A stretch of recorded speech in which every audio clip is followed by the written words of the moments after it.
2020 Friday continues. Once again, Barbara Walters. Millions of little girls have dreamed of walking in Judy Garland's shoes. You know, those ruby slippers from The Wizard of Oz that made all wishes come true. Judy Garland was one of the greatest talents of all time, but her own wishes didn't come true. Her own life was dramatically and disturbingly different. Tonight, the story she never got to tell before she died, including spellbinding audio tapes that she made and the autobiography she never finished. They capture some of Judy Garland's darkest days. Joel Siegel has the untold story of this legend. Being Judy Garland is quite a chore. This is a Judy Garland you've never heard before.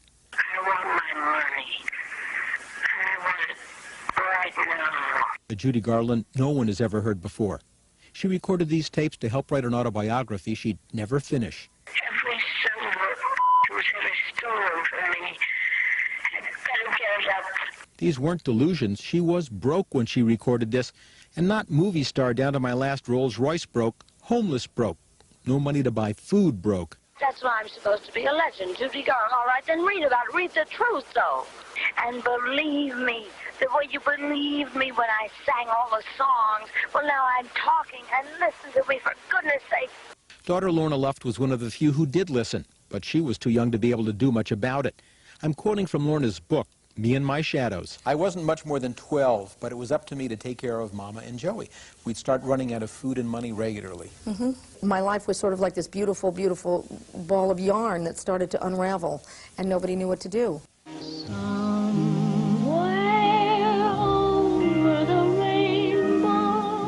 The Wizard of Oz made Judy Garland a legend. This is why she's still a star more than 30 years after her death. She died overdosed in a cheap London flat. She was 47 years old.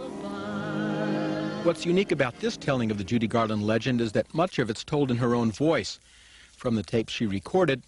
And researching his new Judy Garland biography, Get Happy, author Gerald Clark discovered this manuscript of a Judy Garland autobiography no one had seen before, buried in an archive at Columbia University. It was like opening King Tut's tomb, the excitement I felt. It's wonderful. It's in her own words, sometimes funny stories, sometimes tragic. The tragedy started early, even before Frances Ethel Gum was born. Her parents were vaudevillians. Her father ran a theater in Grand Rapids, Minnesota. Her mother didn't want a third child and tried to abort her. Her father had a wayward eye for young men. He was told, in a polite way, I think, that they had to leave town. The family moved west to Lancaster, California. Her mother drove her, sometimes dragged her to every studio in nearby L.A. In a 1967 interview with Barbara Walters, not even this great actress could disguise the anger she still felt toward her mother. Did you have a stage mother, as we have heard about the stage mothers? One that wouldn't quit. A mean one. She was very jealous because she had absolutely no talent. She would sort of stand in the wings when I was a little girl, and if I didn't feel good, if I was sick to my tummy, she'd say, "You get out and sing, or I'll wrap you around the bedpost and break you off short." So I'd go out and sing. Something she didn't tell Barbara. Gerald Clark learned from a childhood friend that young Judy always suspected her mother traded sex for favors with producers and studio execs. September 1935, Judy signed with MGM, the biggest, richest, most star-studded studio in Hollywood. Judy was everybody's favorite girl next door, but the studio's other starlets had an almost patented long-legged MGM look. She didn't fit into the mold. So now imagine being told that out loud when you're 13, 12 years old. Which is a terrible age to be anyway. Absolutely. And you're told you look funny, this, you're a hunchback, your nose isn't right, this, that. What's that going to do to your confidence? Louis B. Mayer, who was just a bit more uncompromising in the way he ran MGM than Mussolini was in the way he ran Italy, did call Judy my little hunchback. Dear Mr. Gable. This was the song that made Judy Garland a star. Judy Garland will become an overnight sensation. The price? She'd worked non-stop. Today, a star makes one film a year. In her 10-year career at MGM, Judy made 10 films with co-star Mickey Rooney alone. There is a new star in the heavens. That's how the studio system worked.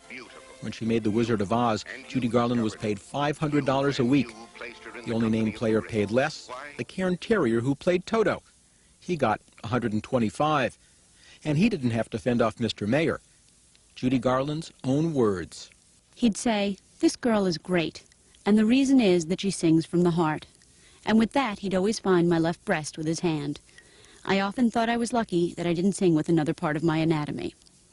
And though part of the Garland myth is that it was the studio that started her on pep pills and diet pills and sleeping pills to come down, Clark learned she'd started on pills long before she started at the studio. Her mother was the one who really got her hooked on drugs at the age of, about 8 or 9. Amphetamines first to get her up, going. And then barbiturates when she was up and going and had to sleep at night to be on stage the next day. Her mother looked upon her, I'm sorry to say, really, as a meal ticket. What do you do when you love somebody so much they don't even know you're around? In her first films, Judy never got the guy. MGM knew an on-screen romance would be bad for her image. Off-screen, she'd have romances with Tyrone Power, Orson Welles, Frank Sinatra. And at 20, married composer David Rose. Troubled from the start, the marriage was doomed when Judy got pregnant. She wanted a baby, but a pregnancy would have cost MGM millions. The studio convinced her husband and, of course, her mom. Though written in the third person, these are Judy Garland's words. "Where are we going?" "Never mind," said Mother, "you'll see." They drove for about a half hour and pulled up in front of a dreary little establishment outside of town. Her mother took Judy by the hand, led her inside to a shabby little office. In a few minutes, David, her mother, and MGM were satisfied. Off-screen, the pills got Judy through the depression and the nonstop workload. At least 4 doctors were writing prescriptions. But on-screen, the drugs didn't show. Yet. And Judy Garland became MGM's biggest star. Clang, clang, clang went the trolley. She fell in love with director Vincent Minnelli on the set of Meet Me in St. Louis. This time, MGM said yes to a baby. She was pregnant in this scene from Till the Clouds Roll By. Little Liza would happen in 1946. But the studio demanded her back to work too soon. Her weight fluctuated wildly, and the almost constant drug abuse started to show, first off-screen, then on. So, how do you lose weight? You take amphetamines, if you want to do it quickly. So that's what Judy did. And so right away, she was on the same treadmill of drugs, getting up late, coming in late to work. And it turned into a nightmare for everybody concerned. Doing what comes naturally. That's Judy Garland in Outtakes, scenes from Annie Get Your Gun, which was supposed to star Judy Garland. Betty Hutton got the part after Judy was fired. Her weight dropped precipitously, her hair was falling out. The studio recommended a doctor who actually gave her shock treatments. We have choices today. We know that there is help out there. We know that there is education out there. We know that there's so much about the knowledge of, you know, drug dependency and all that. They had AA, but women didn't go to AA, and legends really didn't. When she made The Pirate, she'd show up late, show up drugged, lock herself in her dressing room, pass out on the soundstage. On her way to work, she'd stop at Gene Kelly's house, ask to use the bathroom, and rifle through the medicine cabinet looking for drugs. Her new husband, Sid Luft, took her as far away from Hollywood as possible. She went to London, was a smash at the Palladium, came here to Broadway, played the Palace, set records, and made history. She sold out the Palace for 19 straight weeks. At her final performance, the entire audience sang along with every song. She'd become a bigger star than ever.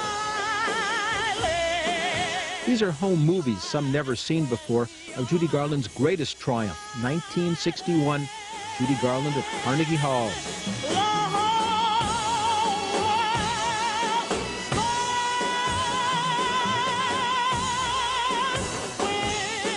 The film was shot silent. We synchronized the picture to the newly reissued Compact Classic CD.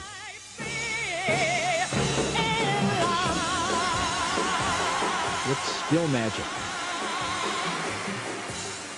But a few years later, all Judy wanted to know was, what happened to the money? Lots of people got rich off of me. My children didn't get rich. I didn't get rich. The man who'd managed Judy's money and career, in a phrase, robbed her blind. David Beagleman, who would later face 4 counts of felony grand theft in connection with another client, brokered her CBS TV show, promised her she'd make so much money she'd never have to work again. The show, newly remastered for DVD, was terrific and historic. 3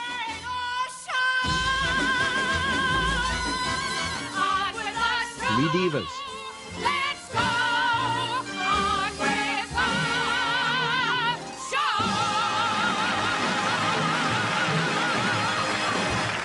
Judy and young Liza. Wherever we go, whatever we do, we're gonna go through it together.